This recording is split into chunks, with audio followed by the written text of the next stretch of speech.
Hello friends, मैं लक्ष्मी ओझा target परीक्षा में आपका स्वागत करती हूँ। और आज हम पढ़ेंगे संस्कृत में उपसर्ग। उपसर्ग पढ़ेंगे आज हम। और चलिए शुरू करते हैं। पहले हम उपसर्ग का मतलब जान लेते हैं क्या होता है। ठीक, तो उपसर्ग का मतलब होता है जो समीप में रखा जाए, जो समीप में रखा जाए। ठीक, उप का मतलब क्या होता है? समीप। उप का मतलब होता है समीप, जो समीप हो या जो समीप रखा जाए उसे हम क्या कहते हैं? उपसर्ग कहते हैं। ठीक, और जो उपसर्ग होता है वो हमारा सृज धातु, उप उपसर्ग और घई प्रत्यय से मिलकर बना होता है, जिसमें जो हमारा घा है और इया है ये हमारा लोप हो जाएगा और यहाँ पे बचेगा आ, और जा जो है ये चेंज हो जाएगा का वर्ग के तीसरे वर्ण में, तो यहाँ पे गा हो जाएगा। तो जब गा और आ मिलेंगे तो ये पूरा गा हो जाएगा, और रा का जो यहाँ पे री है उसका अर हो जाएगा, और यहाँ पे आगे उप है और यहाँ पे सा है। ठीक, तो जब अर हो जाएगा तो क्या हो जाएगा? उपसर्ग। तो ऐसे हमारा उपसर्ग बनता है। तो चलिए पहला क्वेश्चन है उपसर्ग से। उपसर्ग शब्द में धातु प्रत्यय है। कौन सा धातु है और कौन सा प्रत्यय है? तो यहाँ पे देखिए, उपसर्ग में उपसर्ग है, सृज धातु है और घई प्रत्यय है। तो ये चीज़ हमें ध्यान में रखना है कि उप में अगर पूछ लेगा कि उपसर्ग में कौन सा उपसर्ग है तो उप उपसर्ग है। ठीक, उप उपसर्ग है और घई क्या है? प्रत्यय है। और सृज धातु है। सृज मतलब सृजन करना, ठीक है, रचना करना। जो उपसर्ग जो है लगकर नया शब्द बनाते हैं, नया शब्द निर्मित करते हैं, नई चीज़ उससे बनती है उपसर्ग से, तो वो हमारा क्या होता है? उपसर्ग, यानी कि सृजन करना। ठीक, सृजन यानी कि रचना करना। और जो उपसर्ग होता है वो शब्द या धातु के पहले लगता है। ठीक, उपसर्ग जो होता है वो शब्द या धातु के पहले लगता है, और जो हमारा प्रत्यय होता है वो पीछे लगता है। जैसे आप किसी के पीछे भाग रहे हो, किसी के पीछे अगर आप भाग रहे हो तो वो आप क्या हो? प्रत्यय हो। लेकिन अगर आपके पीछे पूरी दुनिया चल रही है तो आप क्या हो? उपसर्ग हो। तो ये आपको डिसाइड करना है कि आपको उपसर्ग बनना है या प्रत्यय।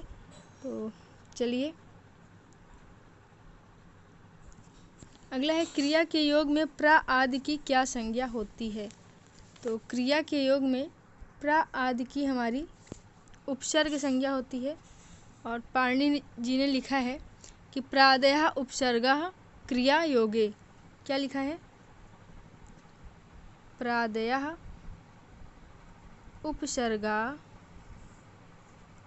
उपसर्गाः क्रिया योगे। इसका मतलब होता है प्रा आदि उपसर्ग में, ठीक, प्रा आदि उपसर्ग में क्रिया के योग में क्या होता है? प्रा आदि उपसर्ग लगते हैं। ठीक,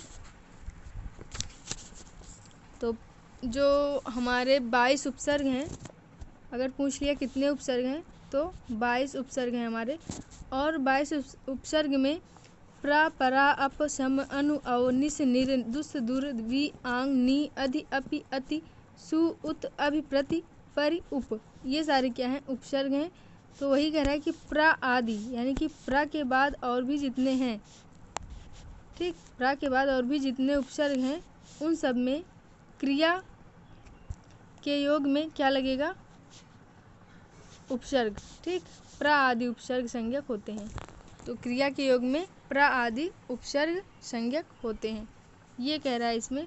तो इसमें हमारा सही जाएगा, प्रा आदि की क्या संज्ञा होती है? तो उपसर्ग संज्ञा होती है क्रिया के योग में।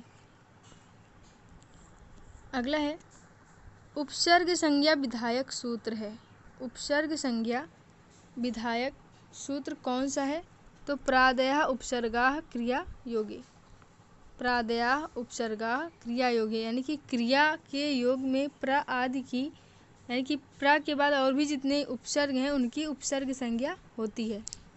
जैसे हमारा प्र लगा के हम क्रिया में, जैसे क्रिया है हमारा भवती, उसमें हम प्र लगा देंगे तो क्या बन जाएगा प्रभवती।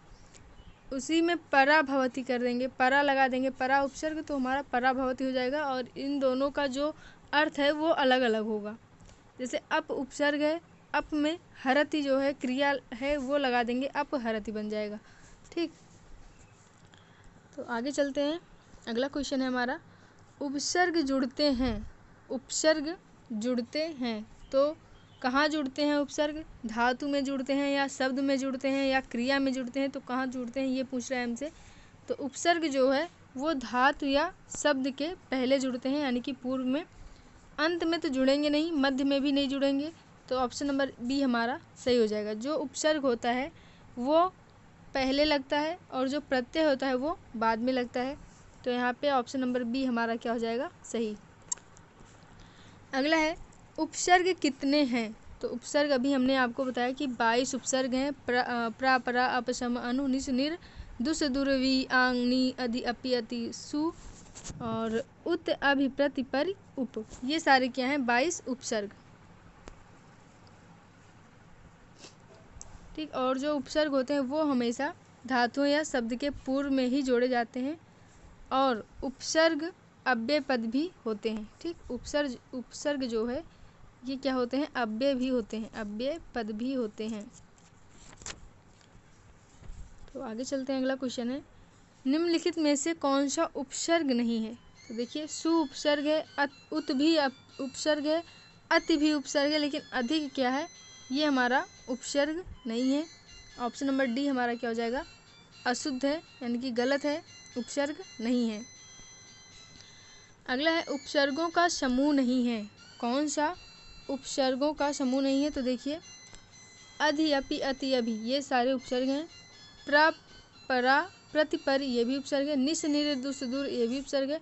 अनु अव अप आंग ये भी उपसर्ग है, लेकिन सिप तिप सुप तिंग ये उपसर्ग नहीं है। तो ऑप्शन नंबर ई जो है ये हमारा गलत हो जाएगा।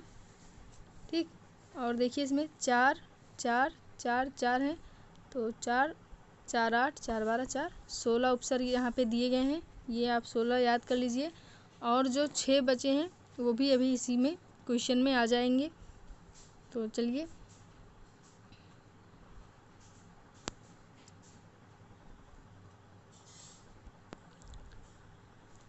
कह उपसर्गों का समूह है। कौन सा उपसर्गों का समूह है? तो यहाँ पे हमारा सही हो जाएगा उपर्युक्त सभी, ऑप्शन नंबर डी सही हो जाएगा। सम भी उपसर्ग है, सु भी उपसर्ग है, वी आंग नी ये भी उपसर्ग है, उत उप ये भी उपसर्ग है, तो ऑप्शन नंबर डी हमारा क्या हो जाएगा सही। अगला है, अति उपसर्ग युक्त शब्द है। अति उपसर्ग युक्त, किसमें अति लगा हुआ है, यानी कि अति क्या है उपसर्ग है, और पूछ रहा है कि इन चारों ऑप्शन में किसमें अति लगा हुआ है। तो चलिए देखते हैं किसमें अति लगा हुआ है। तो अत्याचार में भी अति लगा हुआ है, अत्यंतम में भी अति लगा हुआ है, अति उत्तमम में भी अति लगा हुआ है, तो यहाँ पे हमारा उपर्युक्त सभी सही हो जाएगा, option number D. Option number D क्या हो जाएगा हमारा सही। अगला है, प्रति उपसर्ग युक्त शब्द है। किसमें प्रति उपसर्ग लगा हुआ है हमसे पूछ रहा है। तो यहाँ पे देखिए, प्रत्युत्तरम में भी प्रति लगा हुआ है, प्रतिधन एकम यानी कि प्रत्येकम में भी प्रति लगा हुआ है, प्रतिधन ध्वनि यानी कि प्रति लगा हुआ है ध्वनि में, प्रतिध्वनि में, और यहाँ पे हमारा सही हो जाएगा ऑप्शन नंबर डी उपर्युक्त सभी। अगला है, सम उपसर्ग युक्त शब्द नहीं है। कौन सा सम उपसर्ग युक्त शब्द नहीं है? तो यहाँ पे हमारा सही हो जाएगा, देखिए सम्यक में जो है सम उपसर्ग नहीं लगा हुआ है, ऑप्शन नंबर डी हमारा सही हो जाएगा। संसार में यहाँ पे संसार हम कहते हैं, लेकिन यहाँ पे क्या होता है सम धनसार। ठीक, तो यहाँ पे सम लगा हुआ है, संकल्प में भी सम लगा हुआ है, संसर्ग में भी सम लगा हुआ है, इसलिए यहाँ पे क्या हो जाएगा सम्यक जो है इसमें जो है नहीं लगा हुआ है। संकल्प में, संसर्ग में, सम्मोह में, संग्रह में, इन सब में सम उपसर्ग लगा हुआ है, लेकिन सम्यक में सम उपसर्ग नहीं लगा है। आगे चलते हैं। कह रहा है निस उपसर्ग युक्त शब्द है। निस उपसर्ग युक्त शब्द है, तो किसमें निस लगा हुआ है? तो देखिए यहाँ पे हमारा से हो जाएगा उपयुक्त सभी। ठीक, उपयुक्त सभी, सब में निस लगा हुआ है। ठीक, इसमें भी निस लगा हुआ है, शा का शा हो गया है, यहाँ भी निस लगा हुआ है। ठीक, तो ए, बी और सी तीनों में निस लगा हुआ है, इसलिए यहाँ पे हमारा ऑप्शन नंबर डी सही हो जाएगा। आप ऐसा मत करना कि निस में यहाँ पे निस दिख रहा है तो यहाँ पे निस लगा हुआ है, लेकिन यहाँ पे नहीं लगा है। यहाँ तीनों में निस लगा हुआ है, इसलिए हमारा ऑप्शन नंबर डी जो है सही हो जाएगा।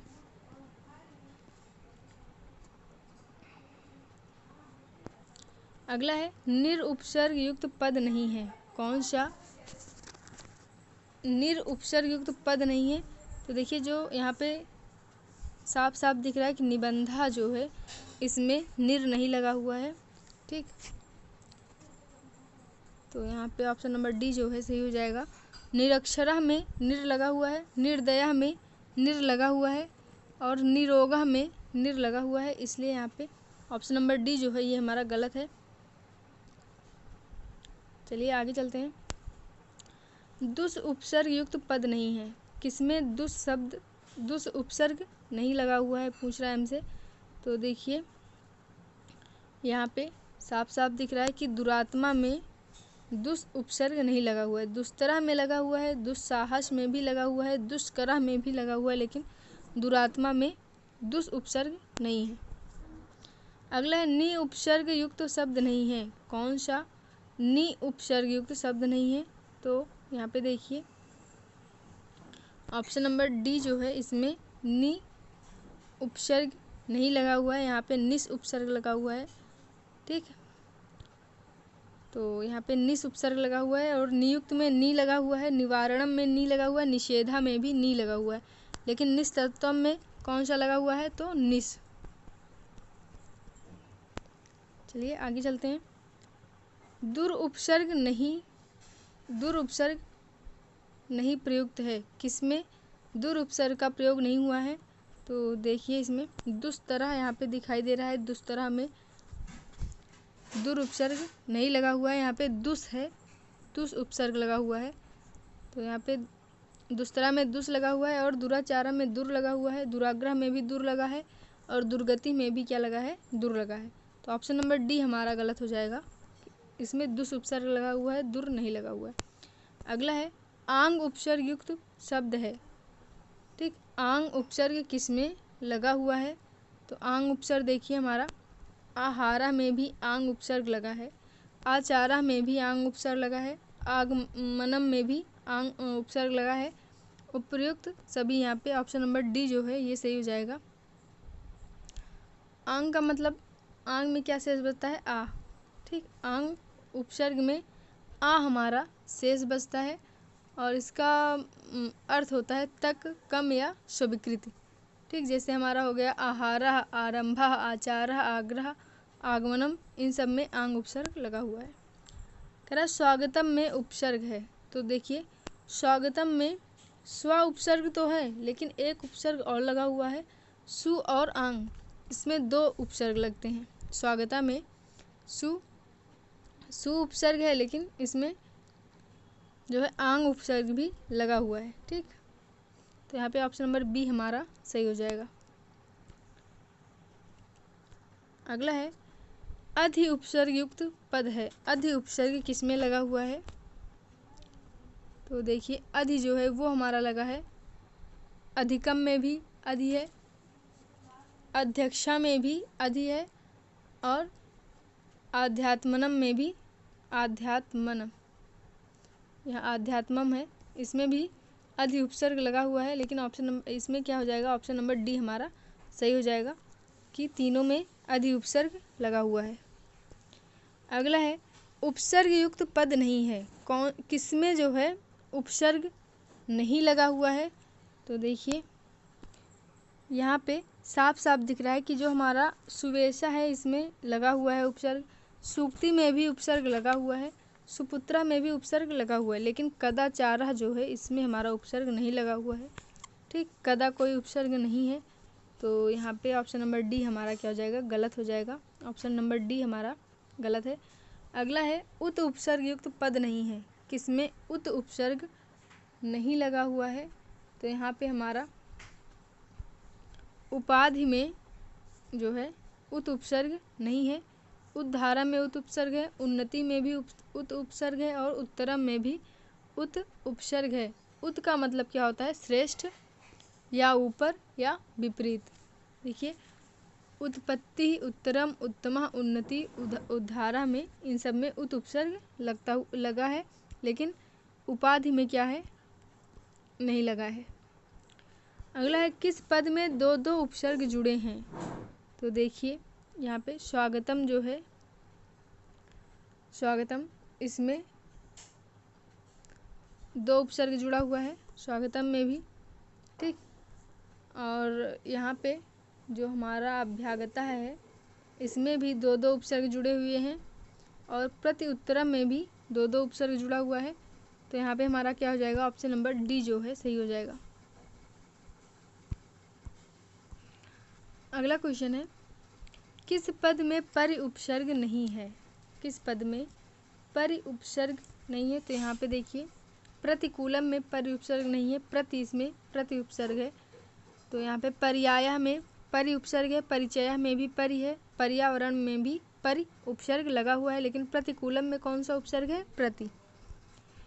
अगला क्वेश्चन है किस पद में प्रति उपसर्ग नहीं जुड़ा हुआ है, तो देखिए परिवार में साफ साफ दिखाई दे रहा है, इसमें नहीं जुड़ा है प्रति उपसर्ग। प्रत्युपकारा में जुड़ा हुआ है, प्रत्युत्तरम में भी जुड़ा हुआ है और प्रत्युत्पन्ना में भी जुड़ा हुआ है, लेकिन ऑप्शन नंबर डी में परिवारा में प्रति उपसर्ग नहीं जुड़ा हुआ है। अगला है सोपसर्ग क्रिया नहीं है, सोपसर्ग क्रिया नहीं है, तो यहाँ पे हमारा सही हो जाएगा आपनोति। आपनोति सोपसर्ग क्रिया नहीं है। अवेहि, अभ्यसति, उदयति है, लेकिन आपनोति क्या है, सोपसर्ग क्रिया नहीं है। स्व उपसर्ग का मतलब है कि किसमें जो है उपसर्ग नहीं लगा हुआ है, तो देखिए आपनोति में उपसर्ग नहीं लगा हुआ है, ये आपनोति धातु है, और इसके आगे हम प्रा उपसर्ग लगा देंगे तो हमारा बन जाएगा प्राप्नोति। ठीक, यानी कि प्राप्त करना। और आपनोति क्या है, आप धातु है इसमें, और ये आप धातु का एक रूप है, लेकिन अगर इसमें हम प्रा उपसर्ग लगा देंगे तो हमारा क्या बन जाएगा, प्राप्नोति, और इसका मतलब होता है प्राप्त करना। अभ्यसति का मतलब होता है अभ्यास करना, और उदयति का मतलब होता है उगना। अवेही का मतलब क्या होता है, जानना।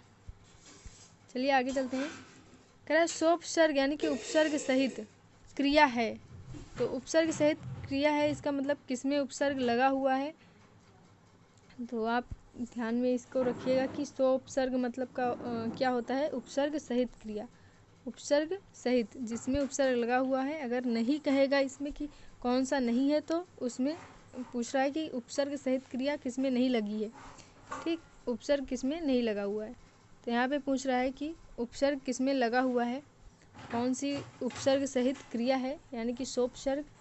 तो यहाँ पे हमारा सही हो जाएगा उपर्युक्त सभी। देखिए सभी में जो है उपसर्ग लगा हुआ है, इसमें निस उपसर्ग लगा हुआ है, इसमें सत उपसर्ग लगा हुआ है, यहाँ पे निस उपसर्ग लगा हुआ है, यहाँ पे निर उपसर्ग लगा हुआ है, तो सब में उपसर्ग लगा हुआ है, इसलिए यहाँ पे ऑप्शन नंबर डी हमारा सही हो जाएगा। अगला क्वेश्चन है उपसर्ग युक्त क्रियापद है, कौन सा उपसर्ग युक्त क्रियापद है, तो यहाँ ऑप्शन नंबर डी जो है हमारा सही हो जाएगा। देखिए प्रार्थ्यते में प्रा उपसर्ग लगा हुआ है, प्राप्नोति में भी प्रा उपसर्ग लगा हुआ है, और प्रतीक्षते में भी प्रा उपसर्ग लगा हुआ है। प्रार्थ्यते मतलब क्या होता है, प्रार्थना करना, ये सब आप सभी को पता होगा कि प्रार्थ्यते मतलब प्रार्थना करना, प्रतीक्षते मतलब प्रतीक्षा करना, प्राप्नोति यानी कि प्राप्त करना। अगला है सम उपसर्ग युक्त क्रियापद है, किसमें सम उपसर्ग लगा हुआ है, तो यहाँ पे देखिए सच्चिनोति में सम उपसर्ग लगा हुआ है, सच्चिनोति, और यहाँ पे हमारा सचिनोत में यहाँ पे सम उपसर्ग लगा हुआ है, सत नहीं लगा हुआ है। तो अगला क्वेश्चन है, अरे सॉरी, यहाँ पे हम ये क्वेश्चन कर रहे थे। और संतप्ति में सम उपसर्ग लगा हुआ है और संहरति में भी सम उपसर्ग लगा हुआ है। तो यहाँ पे हमारा ऑप्शन नंबर डी जो है सही हो जाएगा। अगला क्वेश्चन है, उपसर्ग युक्त क्रियाओं का समूह नहीं है, किसमें उपसर्ग नहीं लगा हुआ है? तो हम देख सकते हैं कि निश्चिनोति, दुष्करोति, निष्क्रामति, दुश्चरित, यहाँ पे क्या लगा हुआ है? उपसर्ग लगा है। व्यापनोति, अध्यास्ते, अत्येति, दुर्वक्ति, इसमें भी लगा है। प्रतीक्षते, परीक्षते, उपैति, उदेति, इसमें भी लगा हुआ है। लेकिन ऑप्शन नंबर डी में हमारा नहीं लगा हुआ है। ये सब धातु के रूप दिए गए हैं, इच्छते, जानाति, दिशति, आपनोति। तो यहाँ पे ऑप्शन नंबर डी हमारा गलत हो जाएगा। अगला क्वेश्चन है, प्रत्येकम में किस उपसर्ग के साथ संधि कार्य हुआ है? तो देखिए यहाँ पे साफ साफ दिख रहा है कि प्रति उपसर्ग लगा हुआ है प्रति एकम में। ठीक, अगर हम इसका विग्रह करेंगे तो हमारा क्या बनेगा? प्रतिधन एकम।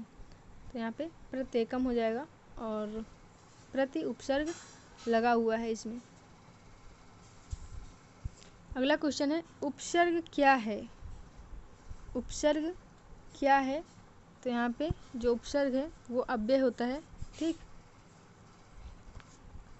कुछ उपसर्ग जो हैं अव्यय होते हैं और कुछ नहीं होते हैं। तो जो अव्यय होते हैं वो क्या होते हैं? उपसर्ग होते हैं। उपसर्ग लगाकर अव्यय बनता है और उपसर्ग के अंतर्गत अव्यय गिने जाते हैं। तो चलिए अगला है, उपसर्ग प्रयोग से धातु के अर्थ में होता है। तो क्या होता है? हमेशा परिवर्तन होता है, कोई नई चीज़ बनती है, किसी नए शब्द का निर्माण होता है। ठीक, नए शब्द की रचना होती है जब हम उपसर्ग लगाते हैं। तो यहाँ पे परिवर्तन होगा। ऑप्शन नंबर ए हमारा सही हो जाएगा। अगला क्वेश्चन है, उपसर्ग युक्त पद है, कौन सा उपसर्ग युक्त पद है? तो देखिए यहाँ पे जो है निरस्यति में उपसर्ग लगा हुआ है और ये सब धातु के रूप हैं, इसमें नहीं लगा हुआ है। यहाँ पे ऑप्शन नंबर बी हमारा सही हो जाएगा, निरस्यति। अगला है, उपसर्ग रहित पद है, कौन सा उपसर्ग रहित पद है? तो देखिए इसमें हमारा सही हो जाएगा ऑप्शन नंबर डी, पतिता में उपसर्ग नहीं लगा हुआ है। उपसर्ग रहित का मतलब होता है कि जिसमें उपसर्ग ना लगा हो। अन्वेषणम में लगा हुआ है, निपाता में भी लगा हुआ है और आलोचनम में भी लगा हुआ है, लेकिन पतिता में नहीं लगा है। अगला है, आनयति पद में उपसर्ग है, आनयति पद में उपसर्ग है। तो यहाँ पे हमारा देखिए आंग उपसर्ग है, आंग उपसर्ग लगाने पर हमारा आ शेष बचता है। ठीक, जो अंगा है इसका लोप हो जाता है। तो यहाँ पे क्या हो जाएगा? आंग उपसर्ग। अगला है, निर्मच्छिकम शब्द में पद में उपसर्ग है। तो निर्मच्छिकम में हमारा निर उपसर्ग है, कौन सा? निर उपसर्ग। अगला है, अध्यास्ते पद में उपसर्ग है, तो अधि उपसर्ग है। ठीक, अधि उपसर्ग है अध्यास्ते में। अगला क्वेश्चन है, उपसर्ग में सम्मिलित नहीं है, कौन सा उपसर्ग में सम्मिलित नहीं है? देखिए अभि उपसर्ग है, परि उपसर्ग है और अव भी उपसर्ग है, लेकिन भव हमारा उपसर्ग नहीं है। ऑप्शन नंबर बी जो है हमारा गलत हो जाएगा, भव उपसर्ग में नहीं आता है। अगला है, प्रा उपसर्ग का अर्थ है। तो प्रा का क्या अर्थ है? प्रा का अर्थ होता है विशेष रूप से, उत्कर्ष और अधिक। तीनों ए बी सी तीनों सही हैं। तो ऑप्शन नंबर यहाँ पे हमारा क्या सही हो जाएगा? Option number D. अगला क्वेश्चन है, प्राचार्य, पर्याय और संस्कार में क्रमशः उपसर्ग हैं। तो देखिए प्राचार्य में हमारा प्रा उपसर्ग है, पर्याय में परि उपसर्ग है और संस्कार में सम। तो यहाँ पे ऑप्शन नंबर सी हमारा क्या हो जाएगा? सही हो जाएगा। पर ये उपसर्ग नहीं होता है। ठीक, पय उपसर्ग भी नहीं होता है, पर्य उपसर्ग आप ऐसे देख लीजिए कि पर्य उपसर्ग नहीं होता है, पय उपसर्ग भी नहीं होता है और सस भी नहीं होता है और प्रा भी नहीं होता है। प्रा ऐसे लिखा जाता है, आ की मात्रा नहीं रहती है और पर्या भी नहीं है। तो यहाँ पे हमारा ऑप्शन नंबर सी सही हो जाएगा। ठीक, अगला क्वेश्चन है, प्रादि की उपसर्ग संज्ञा होती है, प्रा आदि की उपसर्ग संज्ञा होती है तो क्रिया के योग होने पर। अभी हमने आपको बताया था कि प्रादेह उपसर्गा क्रिया योगे, क्रिया के योग में प्रा आदि की उपसर्ग संज्ञा होती है, तो क्रिया के योग होने पर प्रा आदि की उपसर्ग संज्ञा होती है। तो यहाँ पे ऑप्शन नंबर बी हमारा क्या होगा, सही हो जाएगा। अगला क्वेश्चन है, यह एक उपसर्ग है, कौन सा उपसर्ग है? तो देखिए राम उपसर्ग नहीं है, राम उपसर्ग नहीं है, गम भी उपसर्ग नहीं है, धातु है, पट भी धातु है, उपसर्ग नहीं है। हमारा ऑप्शन सी सही हो जाएगा, निर जो है उपसर्ग है।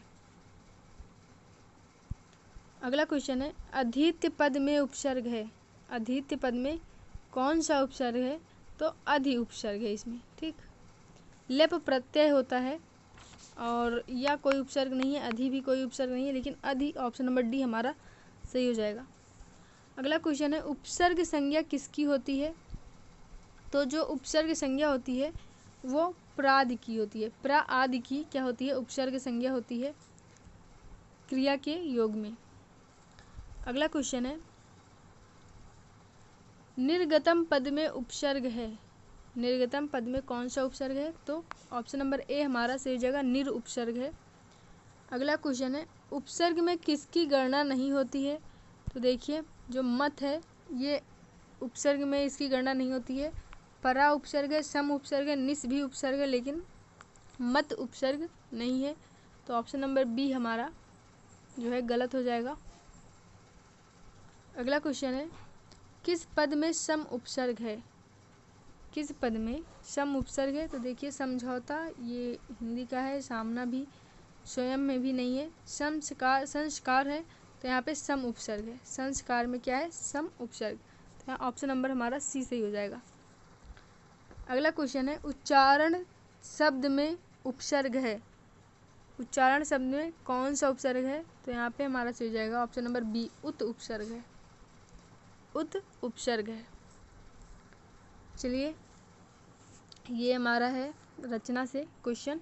तो कह रहा है कि सुबंधु का गद्य काव्य है, तो यहाँ पे हमारा सही हो जाएगा वासवदत्ता। वासवदत्ता जो है ये सुबंधु की है रचना, गद्य काव्य है ये। और जो कादम्बरी कथा है और हर्षचरितम ये जो है किसकी है, बाणभट्ट की। किसकी है, बाणभट्ट की, और ये भी क्या है, गद्य काव्य है, ठीक। और ये वासवदत्ता क्या है, कथा है, और किसकी है, सुबंधु की है। और एक है स्वप्नवास वदतम, तो इन दोनों में कन्फ्यूजन जो है रहती है और आप कंफ्यूज मत होइएगा। वासवदत्ता सुबंधु की है और स्वप्नवास वदतम ये है भास की रचना है, स्वप्नवास वदतम, और ये नाट्य ग्रंथ है। तो इन दोनों में कंफ्यूज मत होना। और एक है, जब पूछेगा कादम्बरी किसकी रचना है तो ये है बाणभट्ट की, और अगर पूछेगा कादम्बरी सार किसकी रचना है तो अभिनंद की है, अभिनंद की कादम्बरी सार, ठीक।